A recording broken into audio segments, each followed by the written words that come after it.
Straight all day. You are now tuned into the show where you learn the discipline to show up day after day to do the work, the confidence to put yourself out there boldly and authentically, and the mental toughness to continue showing up, doing the work, putting yourself out there even when the success you've expected to achieve has yet to be achieved. And on top of all this, you get a huge dose of personal initiative. That is the go-getter energy that moves any one of us, including yourself, to go and make things happen instead of waiting for things to happen. Then we put all this together into a series of frameworks, approaches, insights, strategies, and techniques, all underneath the umbrella of one unifying philosophy that is called work on your game. My name is Baldwin, also known as Dre All Day, and welcome to the show. And today's topic, we have a series alerts, 3-part series alert. This is part 1. This is going to be how to do DIE the right way. DIE. That is not how to die the right way, but DIE standing for diversity, inclusion, and equity. And I know sometimes people call it diversity, equity, and inclusion, but we're going to call it DIE because it is causing many things and many institutions to die because the way it's being done right now is not being done the right way. But that's all right. All right, people have a right to be wrong. I'm going to fix everything both today and tomorrow and the day after. I'm going to tell you how we do this actually the right way, how you do DIE the right way. Now, before I even get into this, let me tell everybody, first of all, that I send out a daily motivation text message for free every single day to everyone who is in my text community. If you would like to receive that message that is guaranteed to keep you focused, sharp, and on point, all you have to do is raise your hand by sending me a text and letting me know that you want to receive it. So just send a text to the number that I'm about to give you. It is 305-384-6894. Text that number right now. And every day when I send out the daily motivation, starting tomorrow, you will be on the list and you'll be getting the daily motivation. As a matter of fact, I also send out other texts. I also let people know about specials that I'm doing. I ask questions. I'll let you know about other things that I got going on, and you get the text there. And here's something else that I didn't tell you. You can actually respond to any one of those text messages, and you might even get a response back from me because I actually do respond to my text. I go through my text every day and read the messages, and I do respond to text messages. So anybody who's in my text community, you ask them if they have ever responded to one of my texts, they will let you know that I have even written them back. So text me at my number and you can get that daily motivation text. The other thing is, if you go down to Work On Your Game, down in the description at workonyourgame.net, I have a new presentation that I made for free. It's a 45-minute presentation for those of you, it's not for everybody. Let me tell you who it is for those of you who are interested in getting to the next milestone when it comes to your revenue, whether that's for your business or just your income when it comes to you personally. Either way, I mean, they both go the same place, right? You're interested in increasing your revenue and getting to the next level without having to kill yourself to do it, meaning without having to do a whole bunch more work just to make more money. There is a way to do that, and there's a way to do it strategically and systematically. I laid it out in the training how it's done. So go to workonyourgame.net, not .com. I own workonyourgame.com too, but if you go there, you won't see the training. Go to workonyourgame.net. The link is down below, but I think all you can remember that. Go there right now. I'll give you a 24-hour window to see the training. Okay, so workonyourgame.net. Get that training right now. That link is down in the description. Now let's get into this topic. Now, I explained in episode number 2199. If you have not heard that episode, you can go listen to it as a framing for this conversation, how DIE is the enemy of high performance. I told you that it is actually getting in the way of people performing at their highest possible level when you put this DIE stuff in place. If you don't understand why that is, well, I understand that you don't understand why that is because you didn't hear the episode. So go listen to episode 2199 and I'll explain to you how DIE is actually the enemy of high performance. And I also explained, let me see if I can find that episode. It was episode number 2170, which was about, about a month before I put out episode 2199. I explained that we don't need diversity, inclusion, and equity. What we need is sameness, imbalance, and exclusion. We actually need that in different places. So it's basically the opposite of all three. Sameness, imbalance, and exclusion. I explain why that is in episode 2170. So if you haven't listened to those two episodes, 2199, 2170, go listen to those so you can understand that what DIE is trying to push out here, and it's just getting bigger and bigger. This is continually expanded over the last 20 years. It's actually making things worse, at least when it comes to high performance. Now, it's making things easier for average and mediocre people, but I would assume and I would hope that the audience that I'm drawing here at this show is not average and mediocre people. So if you're an average and mediocre person and you are drawn to the message that I share here on this show, then I want you to send me a text message and let me know what about this show has gotten your attention, because I got to make sure I change my message so that average and mediocre people are not interested in anything that I share here, because that is not who my target audience is. But if I happen to be drawing those people, then I got to take responsibility for that and I got to make some adjustments. So I'm hoping that that's not you who's listening to the show right now. So in this 3-part series, today, tomorrow, and the day after, I'm going to explain how DIE can be used. Okay, I'm not trying to destroy DIE. I'm just saying we just need to do it the right way. Okay, so I'm going to explain how to do it the right way, because right now, in the last 2 decades, it's been being done the wrong way. I'm going to explain how it's done the right way. So it's one thing if you see something that is not going the way it's supposed to go in life, and if you're just talking about it and saying that it's bad, that's one level. But it's a whole other level when you can actually offer a suggestion on how to fix it. So not only am I going to trash it, which I have already, I'm going to fix it. Okay, so I'm not just pointing out the problem. I'm actually going to offer a solution. So the powers that be, whoever these people are who are pushing DIE, any of you who have a job whose your very job is DIE, diversity, inclusion, and equity, or I'm gonna tell you how to do your job the right way. Okay, so let's get into it. Today we're gonna do diversity. The next day we're gonna do inclusion, and the next day we're gonna do equity. Okay, so today part 1 is on specifically on diversity. Here's how we do diversity the right way. First of all, let's get a clear definition of what diversity means. It says it is showing a great deal of variety or very different. That's a definition of diversity. So let's get into how we do diversity the right way. Point number 1. Number 1 thing we need here is diversity of opinion, point of view, and approach, more than we need diversity of color. You see, one of my biggest challenges with the D part of diversity, inclusion, and equity is that the only diversity that is actually being talked about is diversity of color. This is why, and I actually know people, I know people personally who have jobs that have diversity, inclusion, equity as part of their job title. I know people whose full-time job is they're like the, what do they call it? Like the commissioner or the minister or the manager or the coordinator of diversity, inclusion, and equity. I know people who do this as a profession. They go around and they do speaking gigs and consultations and write books about diversity, inclusion, and equity. Unfortunately, I can't get any of these people to come on my show and talk about it because I don't think that would go good for them. It would go great for me, but it wouldn't go good for them. But anyway, one of the main things that I see, actually the only thing I see when it comes to diversity, when people mention diversity these days, at least the woke folks, what kind of diversity are they talking about? They're only talking about one kind of diversity. They're just talking about color. This is why everybody I know who works in diversity, inclusion, and equity, they're all people of color. There are no white people working in diversity, inclusion, and equity, because if they were, there would be an uproar. Like, how you got a white person working in the diversity field? Well, the thing is, the diversity that we need is not diversity of color. Because what if 2 people are the same, of different colors rather? Let's say you got a black person and a white person, but they have the same opinions, the same perspectives, and all the same ideas. Is that actual diversity? What's diverse about that? What, they're just different colors? So you can just check a box? See, that's what this is all about. This is all really about checking a box. And we all know that. But I'm taking this on a more literal level. So any of you who thought that I didn't understand that, I understand. I understand what the game actually is. But see, I've checked out of that game. That's why I became an entrepreneur. So I don't have to play these games and I don't have to pretend to be going along with the bullshits. And I can actually call it out and talk about it out loud like I'm doing right now. Like many other people understand what I'm saying. They agree with what I'm saying, but they can't say it out loud. I can say it out loud. I can say what you can't say. That's why you plug into the show. That's one of my reasons for existence and being here talking about these things. Diversity comes in many shapes, forms, and sizes, folks. Diversity is not just limited to color. But those of you who work in corporate, and I know many people who do, those of you who work in academia, and I know many people who do, or in any environment that has been poisoned by wokeness, and I know many people who do, the only diversity that actually matters in your spaces is, oh, actually there's another form of diversity that I forgot to mention, is the diversity of gender and sexual orientation. Those are the new ones that got introduced. Actually, the new one is sexual orientation, if I'm using the right term. Any of you woke folks want to correct me on the term. What's the term if you're like putting a gay person where it used to be straight people? Is that orientation? Is it gender? Is it, what are they calling that these days? Whatever. All right, let's just say putting a gay person in there, okay? So the diversity that has traditionally existed is diversity of, we got to put women in spaces that have been traditionally occupied by men, and we got to put black people where it used to be white people. All right, those are the two kinds of diversity that has always existed. So I said there was only one kind, which was color. I was wrong. The other kind was female replacing males. So those are the two that have been generally accepted. Now the new one has been being brought in is somebody who's LGBTQ. So any of you right now who works in corporate or academia and you want to get a promotion, but you've been unable to acquire that promotion, let me tell you a quick way you can get a promotion. All right, since you probably can't change your color from black to white or white to black, here's what you can do is just announce that you're a them, they, he, it, or that you're gay now.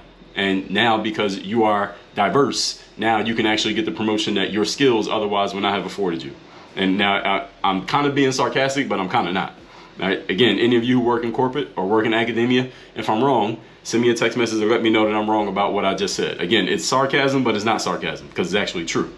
And that's the crazy part about it, the fact that it's actually true. The only diversity that actually matters in these places, these institutions that I'm talking about, is putting women in positions that used to be by men, and then putting people of color in places that were occupied by whites, regardless of skill set. See, I don't mind a black person having a position that a white person used to have if the black person is just as qualified, if not more, than a white person. But if a black person who's less qualified than a white person takes the white person's spot just because they're black and the company has to check a box and they got to hit a certain quota, and understand that according to the government, these are real things, folks. These are real things that certain companies cannot elevate a white person without elevating also a black person, or they can't elevate a certain number of white people without elevating a certain number of black people, or swipe out men and women, or now gay and not gay, or LGBT and not LGBT. This is a real thing that's happening in real places that you are giving your real money to.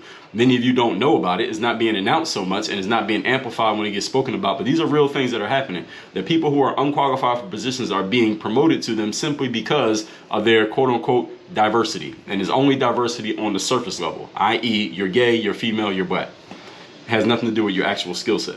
And I would guess that anywhere that I'm giving my money, I want people who are actually skilled and have the ability to do the job. I don't care what color they are.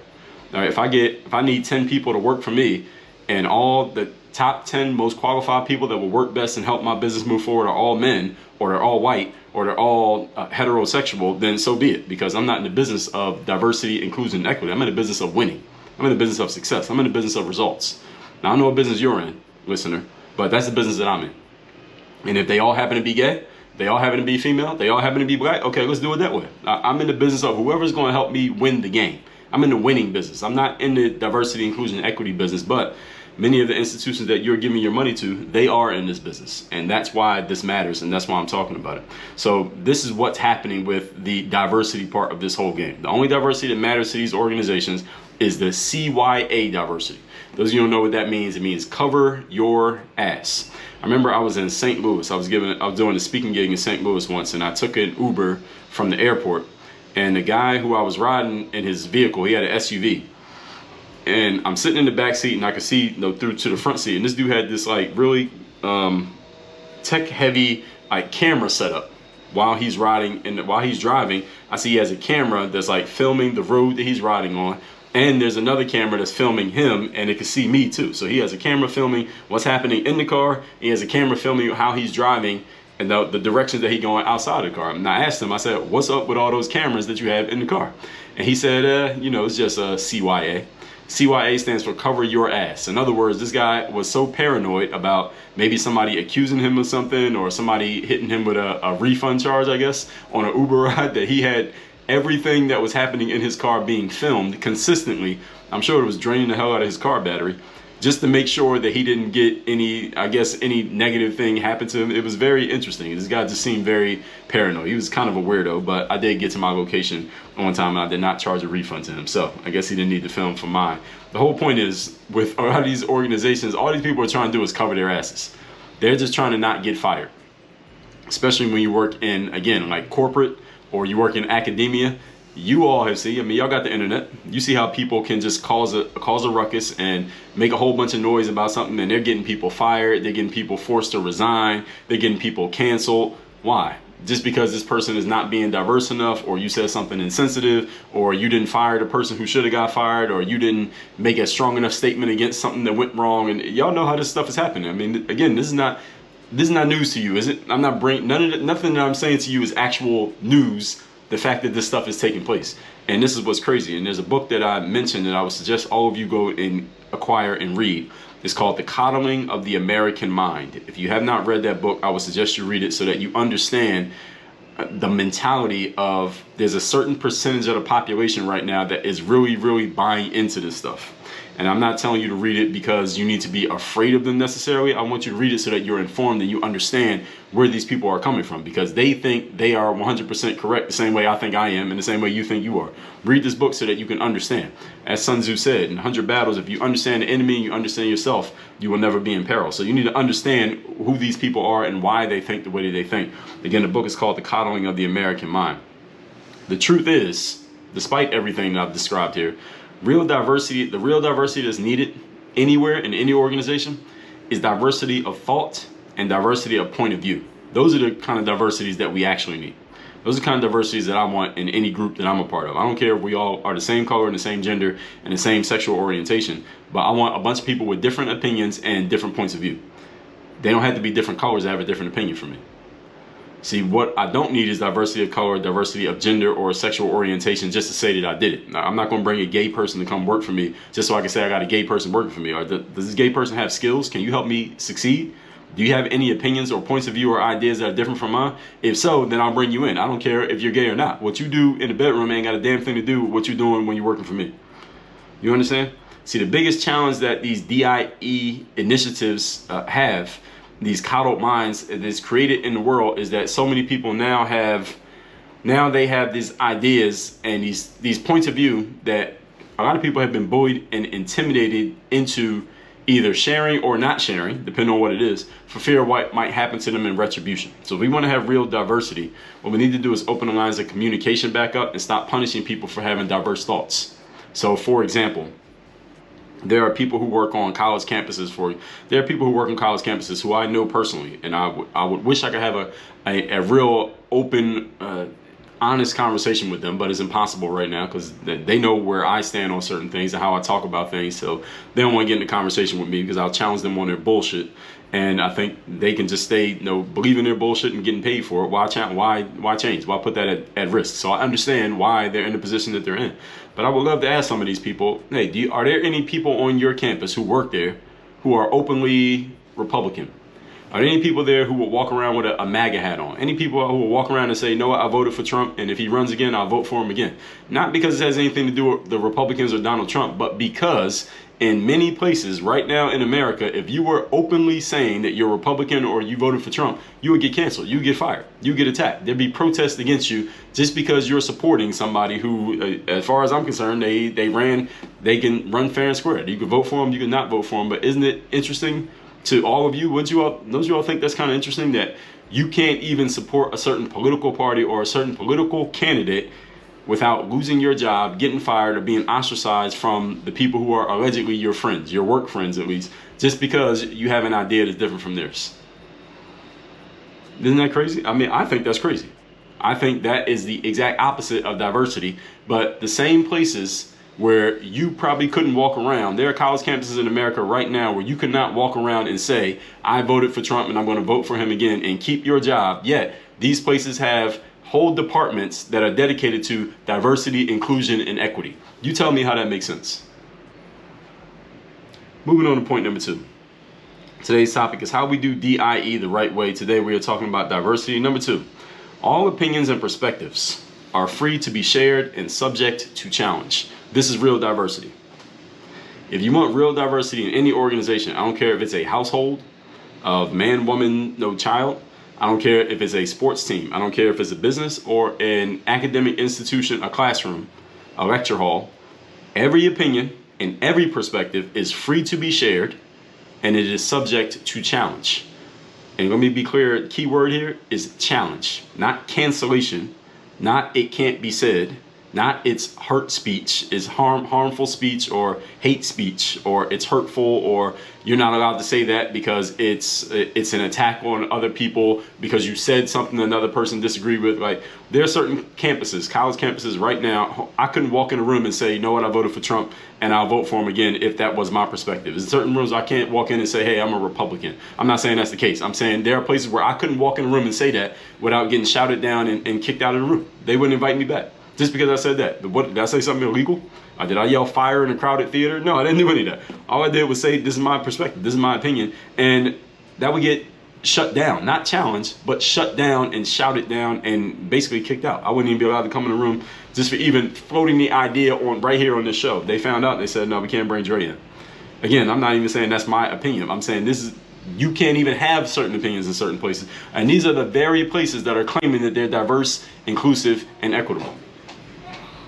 If you're having real diversity, that means every opinion is open to be shared and it can be challenged. We can challenge the opinion. Doesn't mean everyone has to agree with it, but we'll challenge it. We'll have an open discussion about it. That's the very point of people having opinions, is that you exchange about your opinions. I say what I say, how I feel, you exchange how you explain how you feel, and we go back and forth and we talk about it. That's the whole point. And we don't have to change each other's minds.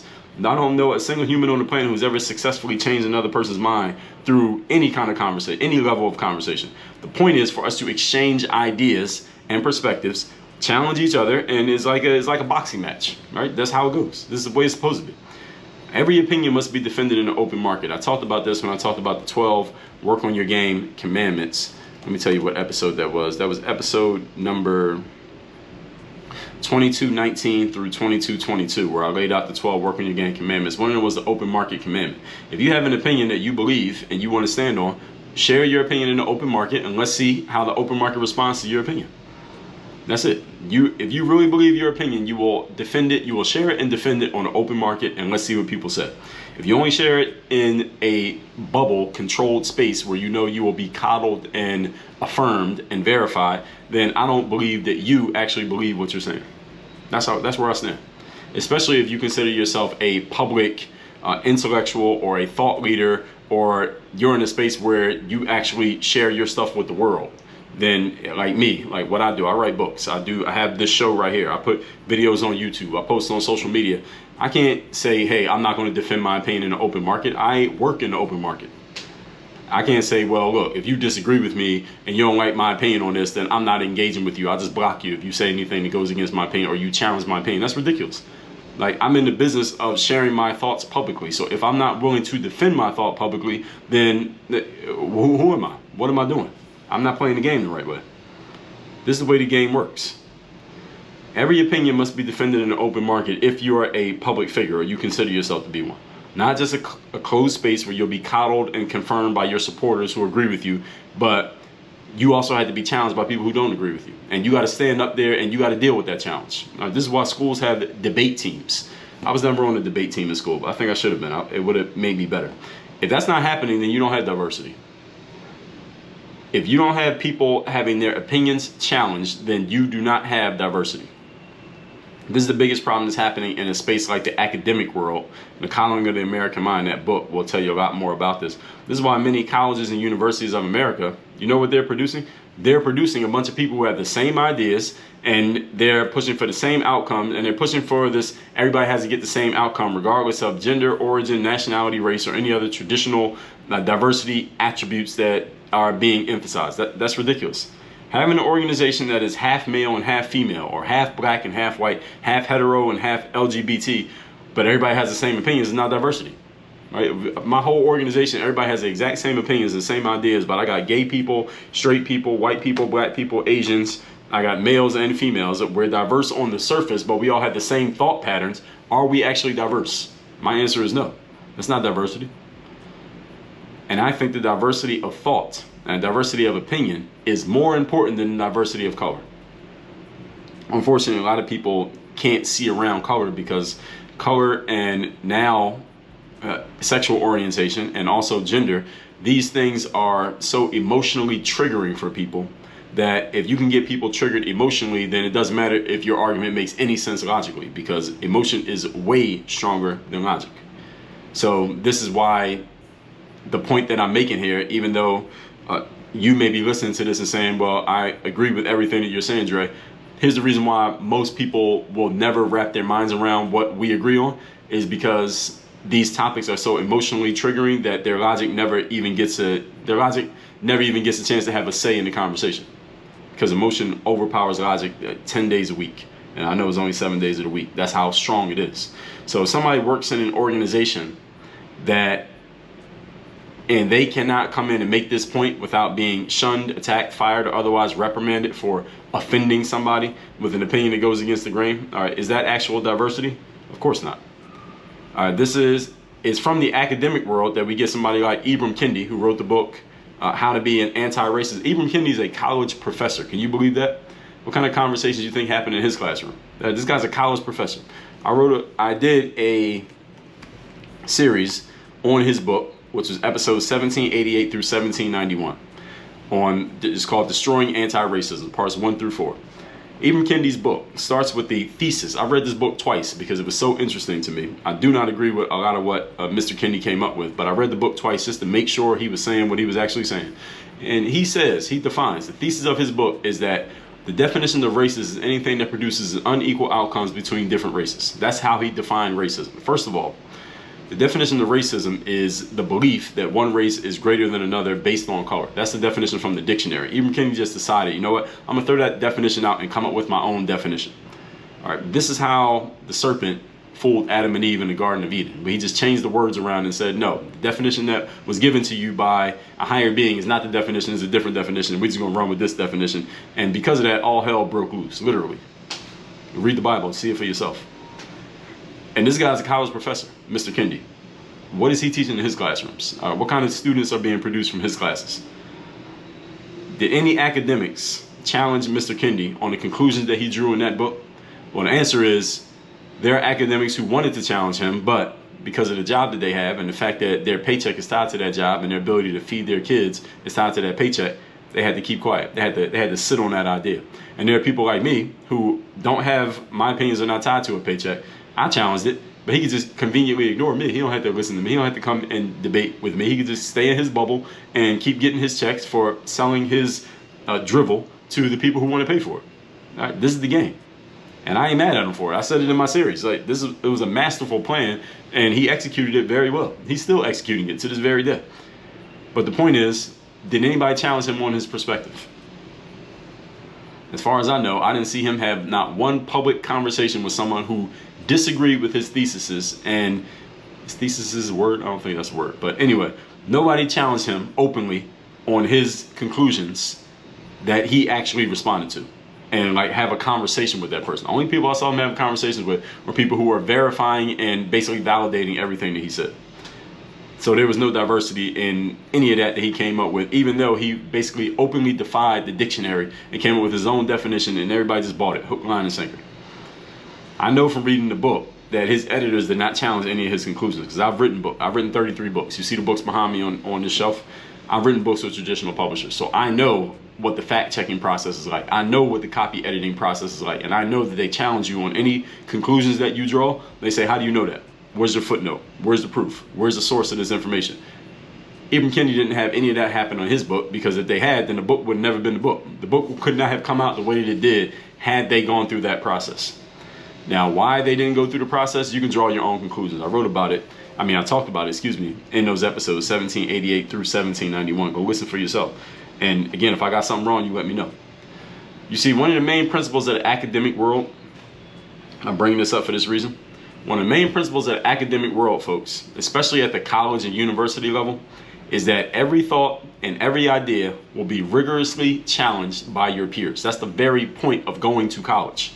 It's not for people to give you more information. So you go K through 12 is just give you information. All right, you understand math, science, you know how to read and write and all that stuff. That's K through 12. When you get to the institutions of higher learning, like colleges and universities, their very existence is there to teach you how to think, not what to think. Because of that, to that end, every idea and thought that you have will be rigorously challenged by a whole bunch of other smart people who are also in these colleges and universities, including your professors and your classmates. That's the very point of college. This guy, Ibram Kendi, works at a college. He wrote this book where he has come up with his own definitions that never existed before he came up with them, and this just got pushed right through, and people are actually bringing him in to come speak to them and teach them how to be anti-racist when he's making up definitions that aren't from the dictionary. He just made them up, and everybody just pushed this through like it was nothing, and they're continuing to push this through. It makes no sense.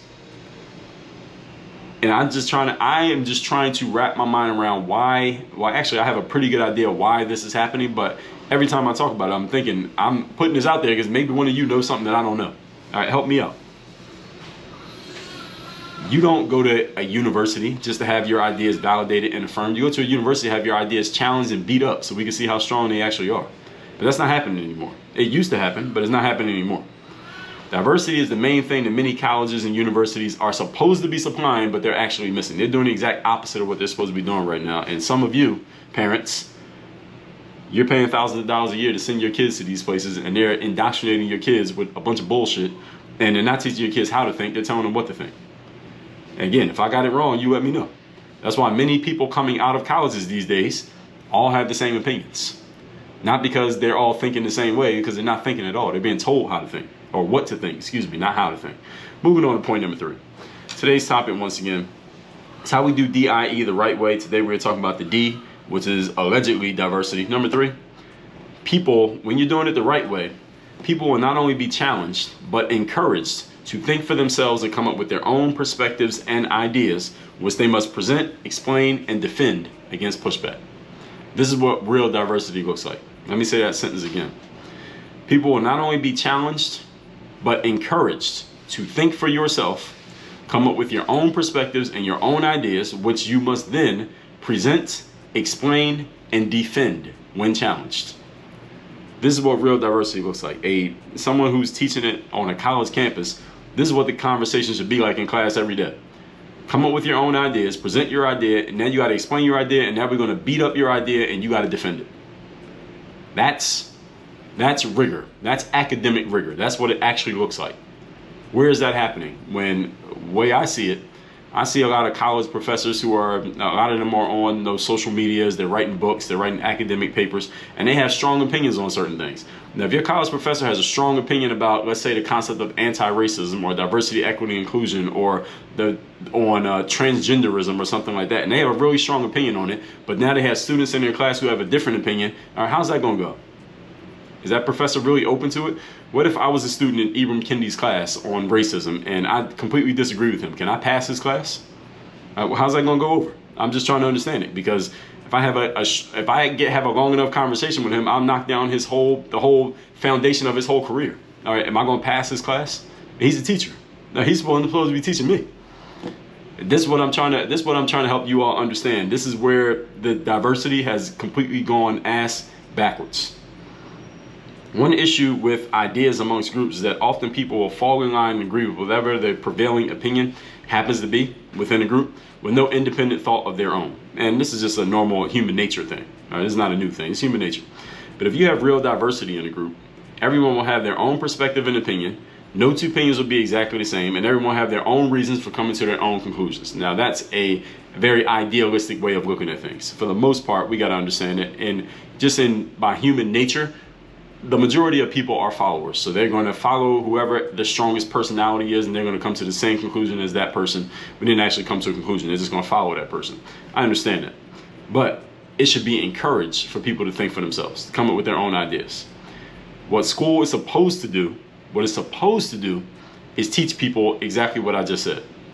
Teach everyone to come up with their own conclusions and their own reasons for having that conclusion. But school has the American educational system has continually, for decades, failed to do this.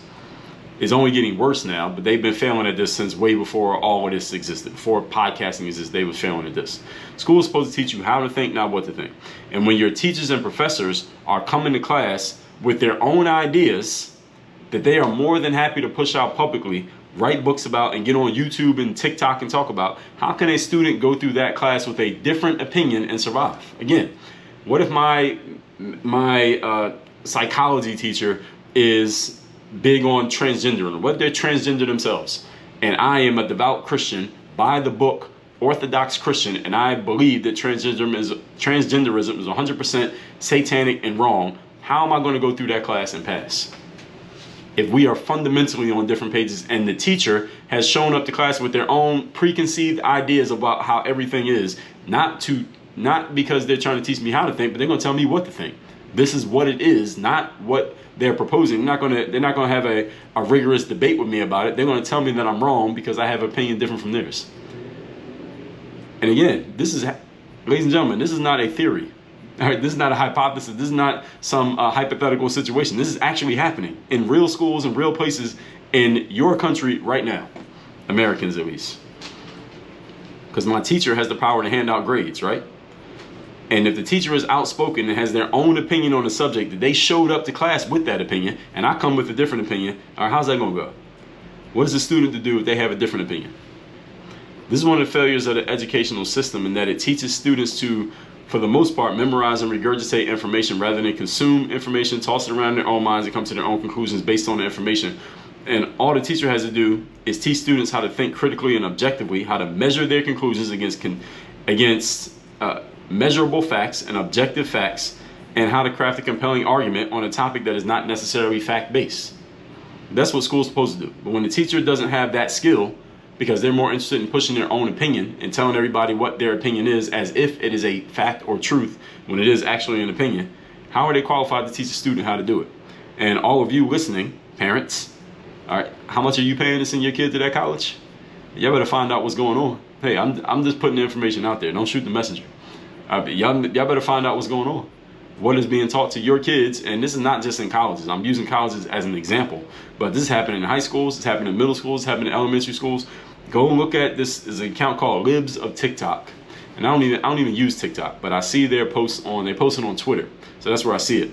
There's an account called Libs of TikTok, and they take these crazy things that people are doing, and often in schools, and they get video of this. These people are so open and so confident in what they're doing. They're actually recording themselves saying ridiculous things and doing ridiculous things with students. They put it on the internet themselves. It's not like this is some hidden camera trick. They're actually putting it out like, yeah, this is what I'm doing, and ain't nobody gonna stop me. And y'all are sending y'all kids to these schools, not me. Now, my kid's not school aged yet, but when they are, hey, we'll see how that goes. Well, maybe things will change by then. But let me recap today's class, which is, the topic is how to do DIE the right way. Today we are talking diversity. Tomorrow we'll do inclusion. Definition of diversity is showing a great deal of variety, also very different. Point number one, diversity of opinion, point of view, and approach is more important than diversity of color or diversity of gender. These are the only kind of diversities that have actually been pushed over the years. It's just color and gender and now sexual orientation. But what about opinion? What about thought? What about perspective? Those are the real kind of diversities that we need, but no organization is really emphasizing those. They're emphasizing the color and the gender and the sexual orientation, because those are the things on the surface that most people notice. Number two, all opinions and perspectives are free to be shared and subject to challenge if you're doing diversity the right way.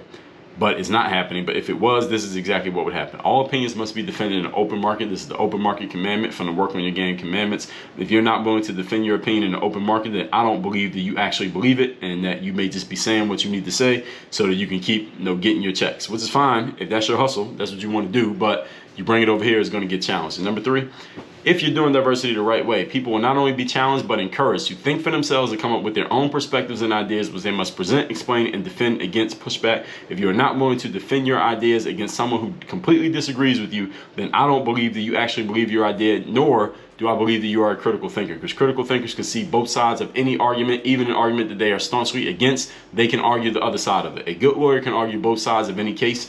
A critical thinker can argue both sides of any opinion. If you are not able to do this, then what you need to do is learn how to think critically. I'll help you out. Go listen to episodes 1826 and 1827 of this masterclass. And by the way, any episodes of this show that you don't find in your feed, because I think they only show you maybe the last 500, and we have over 2,000 here, go to workonyourgamepodcast.com. You can listen to any episode in the history of the show. Again, that's workonyourgamepodcast.com.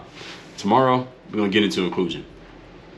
2 things for you to do now. Text me to get my daily motivation for free every single day. That is at 305-384-6894. And get access to my free training where I tell you how to get to that next level when it comes to your finances, when it comes to your income and revenue. That is at workonyourgame.net. Work on your game. Dre all day.